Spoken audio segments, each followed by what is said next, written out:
उसी रेखा के बारे में हम लोग आज पढ़ेंगे।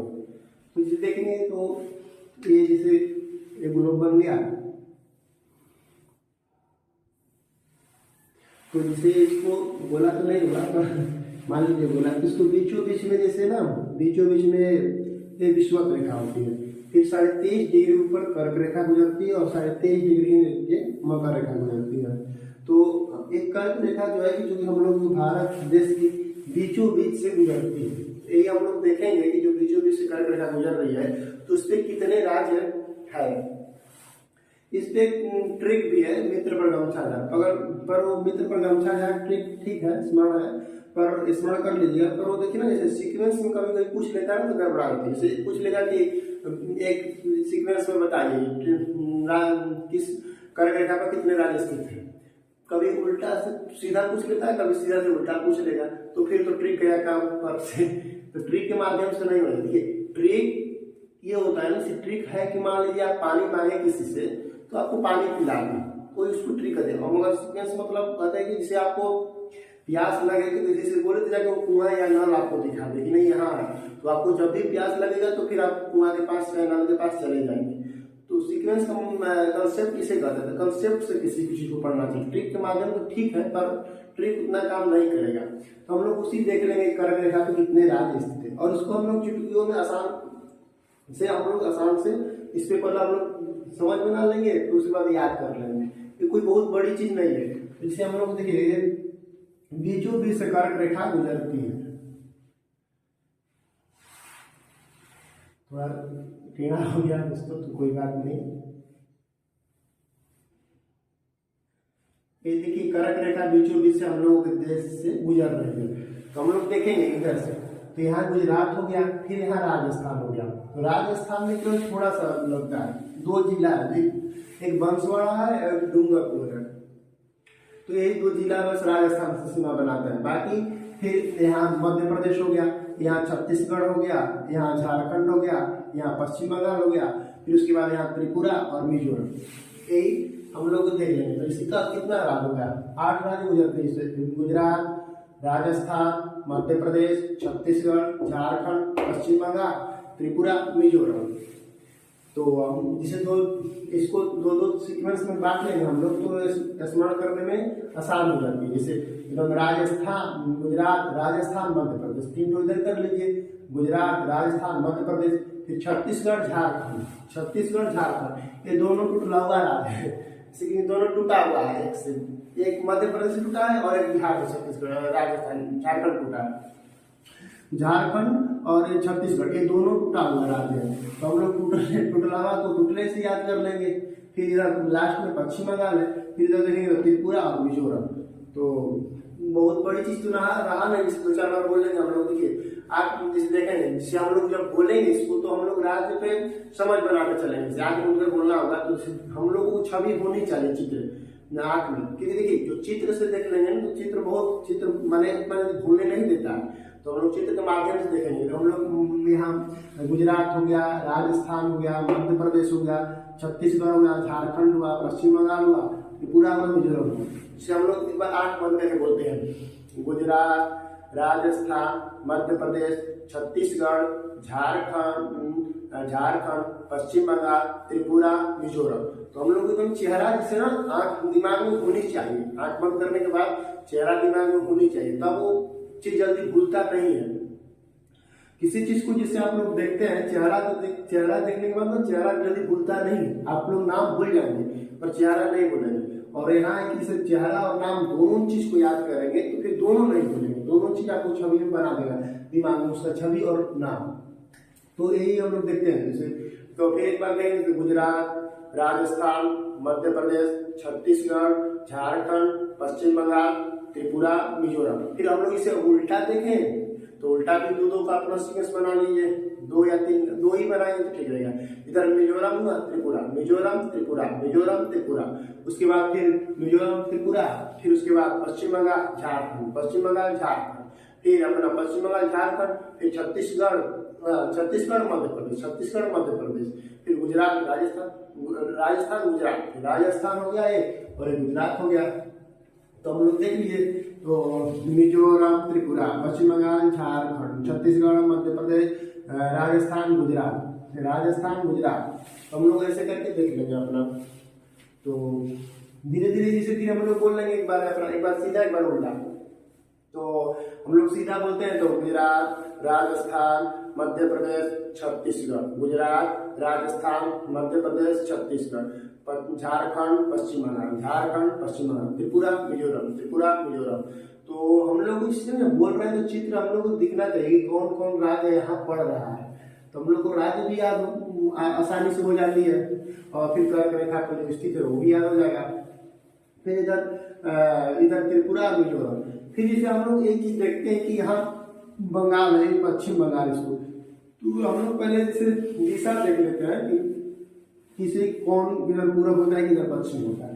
जैसे ये हो गया ना, तो जैसे जब उत्तर हर वक्त मैप का ऊपर होता है, ये हम लोग को एकदम निश्चित याद रहना चाहिए कि उत्तर जो भी है जब भी है तो मैप के उत्तर है, ऊपर ही होता है। तो ये उत्तर हो गया।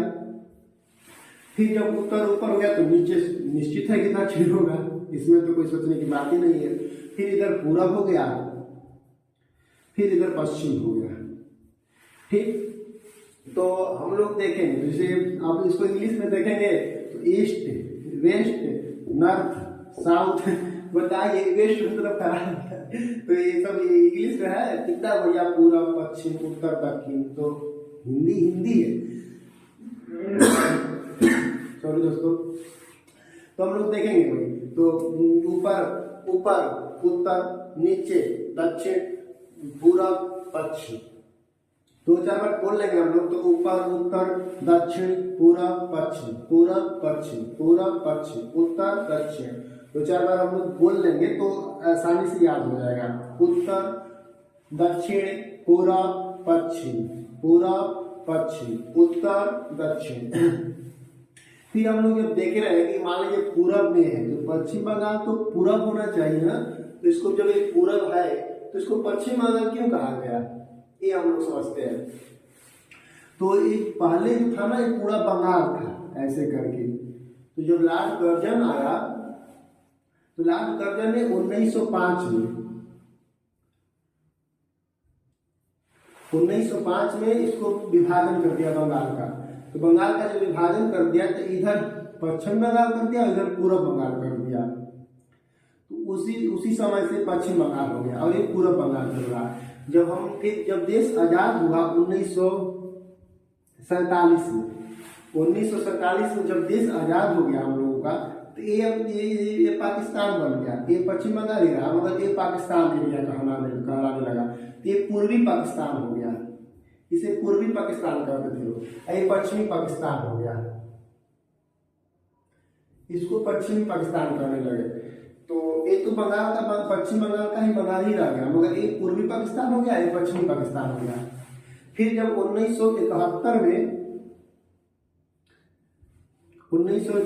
जब ये दोनों माने बहुत ही ना, बहुत हरामी है, इसको जितना इसके बारे में कहेंगे ना उतना ही कम है। तो आप लोग जानते हैं इसके बारे में क्या कहना है। तो जैसे ना ये बहुत मन ना, ये सब जैसे ना, ये इनको ना, ये सब जो बांग्लादेश था, पूर्वी पाकिस्तान था, ये सब ना पाकिस्तानी इसको सताते थे सब। तो भाई कोई कितना दिन आपका सहन करेगा, कभी ना कभी तो बर्दाश्त से बाहर होगा ही। अब उसको 1971 में बर्दाश्त से बाहर हो गया, ये सब अपने बगावत उतर गए। बढ़िया की उस समय इंदिरा गांधी प्रधानमंत्री थी। अब वो अपना किसी को साथ दे दिया, थोड़ा नहीं तुम लोग चलो आगे बढ़ो, हम पाछे से आए। अब पूरा एकदम धो धा दिए सब इसको। तो ये लोग धो धा के पूरा स्वतंत्र देश बन गया। तो स्वतंत्र देश बना तो बांग्लादेश के नाम से 1971 में जारी कर रहे हैं। तो फिर ये बांग्लादेश के रूप में बन गया 1971 में, स्वतंत्र रूप में देश बन गया। आज भी बढ़िया। और ये पश्चिम बंगाल को पश्चिम बंगाल ही रह गया। तो आज तक भी हम लोग का सब पश्चिम बंगाल है। और इसका सब कारागार जानते हैं कौन है? लॉर्ड कर्जन, जो 1905 में विभाजन कर दिया था, इसी वजह से। और नहीं तो फिर तो जैसा था वैसे ही रहेगा। तो इसी की वजह से इसका इतिहास यही रहा कि पश्चिम बंगाल, इसी से हम लोग करते हैं इसको। ठीक है, मोटे मोटे में हम लोग समझ गए। और उसके बाद फिर हम लोग देख लेंगे। तो फिर आ गया इसका, तो फिर वही आए। तो चाहे एक दो बार फिर बोलना है तो बोल लीजिए अपना। गुजरात, राजस्थान, मध्य प्रदेश, छत्तीसगढ़, झारखंड, पश्चिम बंगाल, त्रिपुरा, मिजोरम। गुजरात, गुजरात राजस्थान मध्य प्रदेश छत्तीसगढ़ झारखंड पश्चिम बंगाल त्रिपुरा मिजोरम। उल्टा बोलना है तो मिजोरम त्रिपुरा पश्चिम बंगाल झारखंड छत्तीसगढ़ मध्य प्रदेश राजस्थान गुजरात। ठीक है, अब हम लोग देखेंगे अब रेखाओं के बारे में थोड़ा समझ लेंगे क्योंकि ये भी थोड़ा जरूरी है। तो देखेंगे जैसे हम लोग ये विषुवत रेखा हो गया और ये कर्क रेखा या मकर रेखा हो गया। तो विश्व सूर्य जो है ना वो बस इन्हीं दो रेखाओं के बीच में घूमता है, यहाँ से जाता है यहाँ और यहाँ से जाता है यहाँ पर। तो सूर्य जो है कि विषुवत रेखा को 2 बार काटता है। कभी कभी एग्जाम में पूछ लेगा कि मान लीजिए सूर्य कौन रेखा को 2 बार काटता है, तो विषुवत रेखा को 2 बार काटता है। एक इधर से भी एक ऊपर से भी 2 बार इसको लांघना पड़ता है। मान लीजिए लांघ लीजिए, एक बार जाते वक्त भी और एक बार आते वक्त भी। सूर्य की मैंने ऐसे भी पूछ लेता है कि सूर्य की किरण सीधी किरण 2 बार किस रेखा पर पड़ता है, 2 बार विषुवत रेखा पर पड़ता है सीधी किरण। एक बार जाते वक्त भी पड़ेगा और एक बार आते वक्त भी पड़ेगा। फिर उसके बाद जैसे हम लोग देखेंगे उसी तरह जैसे ना कभी कभी जैसे पूछ लिया था यहाँ भारत स्थित है,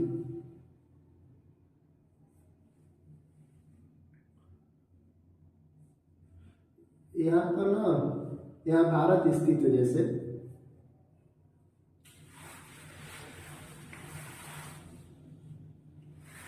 यहाँ भारत स्थित है, तो जैसे ना कभी कभी ये पूछ लेता है कि सूर्य की किरण है कौन शहर में, जैसे पूछ लिया कि यहाँ जैसे पूछ लिया कि मान लीजिए कि महाराष्ट्र, यहाँ त्रिवेंद्रपुरम में पूछ लिया, त्रिवेंद्रपुरम में सूर्य की किरणें सीधी कई बार पड़ेगा।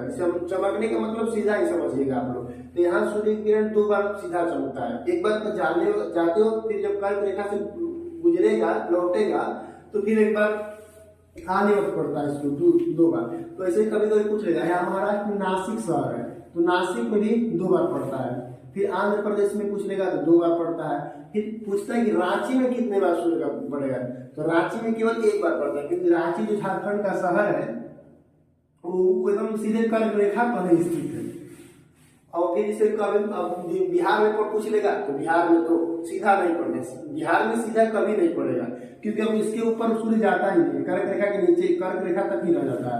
बिहार में कभी नहीं सीधा पड़ेगा। फिर बिहार देख लेंगे, फिर उत्तर प्रदेश।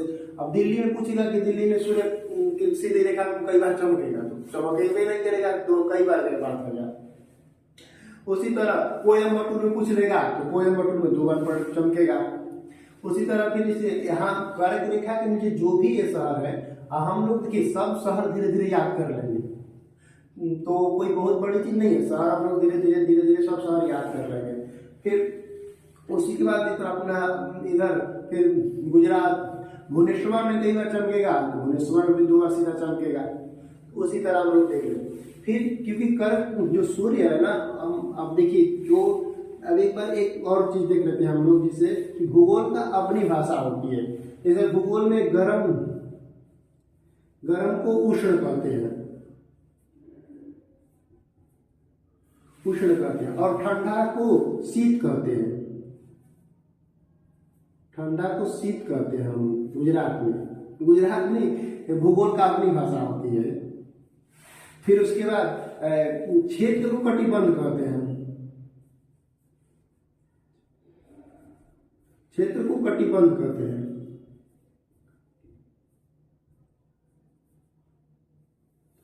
कटिबंध कहते हैं।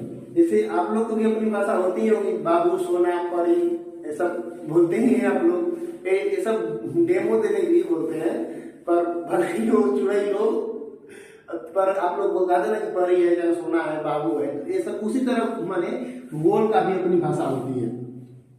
तो देखिए सूर्य निश्चित गर्म है, तो सूर्य के दोनों इसी रेखा में घूमता है, कर्क रेखा और मकर रेखा के बीच घूमता रहता है सूर्य। तो जब यहाँ सूर्य घूमता रहता है तो निश्चित है कि यहाँ गर्म होगा, तो गर्म होगा तो यानी उष्ण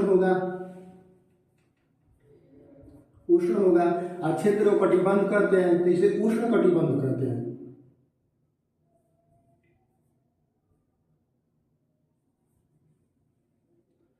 इसे उष्ण कटिबंध कहते हैं हम लोग।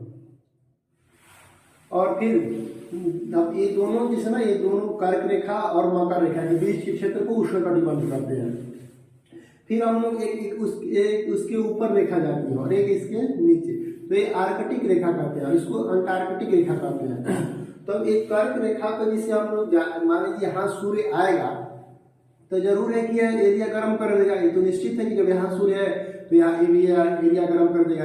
फिर जब सूर्य यहाँ से चलता चलता चलता इस पे आ जाएगा तो अभी ये तो ठंडा हो जाएगा, क्योंकि अब सूर्य यहाँ है तो यहाँ जब ये ठंडा हो जाएगा तो फिर ये तो पहले तो गर्म किया था फिर इसको ठंडा भी कर दिया, तो ये गर्म और ठंडा ये दोनों एरिया हो गया।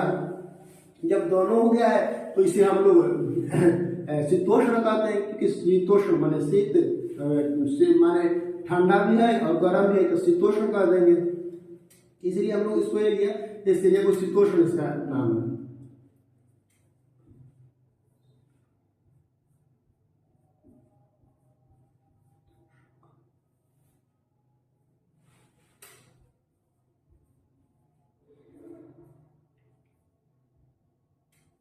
इसको शीतोष्ण कटिबंध कहते हैं। उसी तरह फिर जैसे यहाँ जब यहाँ से सूर्य चला यहाँ आया है तो गर्म हो गया है, और फिर जब यहाँ से यहाँ चला जाएगा तो फिर ये भी ठंडा हो जाएगा, तो जब ये भी ठंडा हो जाएगा तो इससे भी दोनों कहेंगे शीतोष्ण कहेंगे।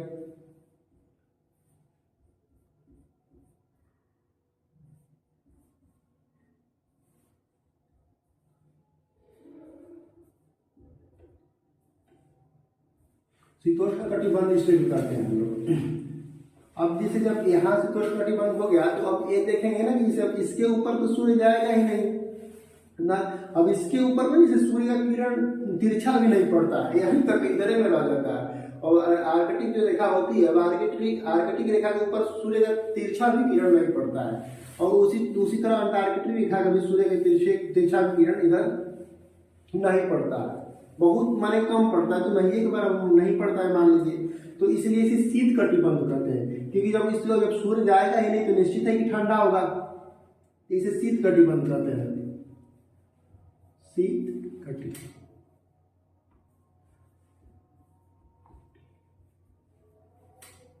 इसे शीत कटिबंध, वही हाल यहाँ भी है।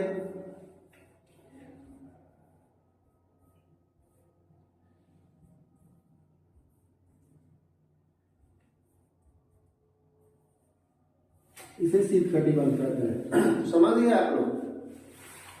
तो देखिए इसको एक विषुवत रेखा हो गया, एक कर्क रेखा और एक मकर रेखा हो गया।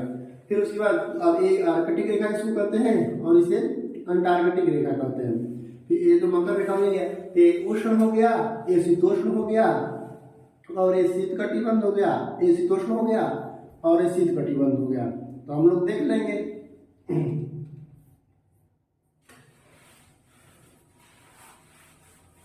तो अपना बहुत तो आसानी है ना, कोई तो है नहीं, तो इसको अपना शीत कटिबंध, शीतोष्ण, उष्ण कटिबंध और शीतोष्ण कटिबंध और उसके बाद शीत कटिबंध। अब जैसे देखेंगे कि हम लोग को माने भाई आप लोगों को कोई को भी व्यक्ति जहाँ ठंडा और गर्म दोनों हो वही अच्छा लगता है रहने के लिए, तो क्योंकि कोई गर्मी में नहीं रहेगा ना कोई ठंडा, जहाँ ठंडी पड़ रही है वहाँ कौन रहेगा। उसी तरह जहाँ भयानक गर्मी पड़ रही है भयानक गर्मी भी कोई नहीं पड़ेगा, यहाँ भयानक गर्मी पड़ती है सूर्य, यहाँ जो विषुवत रेखा पर जितना भी देश है वो एकदम पूरा भयानक गर्मी पड़ती है। जैसे यहाँ अफ्रीका है महाद्वीप, अफ्रीका महाद्वीप के आप लोग देखते हैं कितने लोग सामने के काले होते हैं माने, तो उसी तरह जैसे अफ्रीका हुआ, अफ्रीका में एक केनिया नाम का देश है अफ्रीका में, तो गजब वहाँ के टीम खेलने भी आती है, तो इसे आप पूछिए मत वहाँ के कितने लोग काले होते हैं।